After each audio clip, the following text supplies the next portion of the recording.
Hi అండి. Welcome back to our channel. Friends, ఇది మా వారైతే పనసకాయ తెచ్చారు. పనసకాయ లోపల ఉన్న తొనలైతే తీస్తున్నారండి. ఆ తొనలైతే నేను తీసినట్టయితే తినేసాననమాట. టేస్ట్ అయితే అంత బాగుంది. తొనలు తిన్నాక లోపల ఉన్న గింజలు ఉంటాయి కదండీ! ఆ గింజలైతే వేడి చేసుకొని తింటారు చాలామంది. అయితే నేను కూడా దానికోసం గింజలన్నీ ఒకసారి వాష్ చేసేసుకొని దానికోసం ఓవెన్‌లో పెట్టేసాననమాట. స్టవ్ మీద కూడా కాల్చుకోవచ్చండి.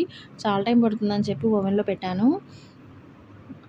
అయితే ఓవెన్‌లో పెట్టినాక పైన ఉన్న లేయర్ ఉంటుంది కదండీ! కాలినాక, ఆ పైన ఉన్న లేయర్‌ని అయితే తీసేసుకొని తినాలి. ఫైనల్‌గా అయితే అయిపోయిందండి.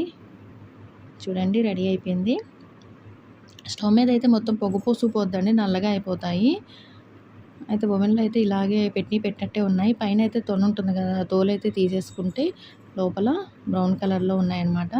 చాలా బాగుంటది. అయితే పనసగింజల్లో అయితే కాల్షియం అయితే చాలా ఉంటుందంటండి. అందుకే పనసకాయలు తెచ్చుకున్నప్పుడు మాత్రం పనసగింజలు మాత్రం మిస్ అవ్వమాకండి.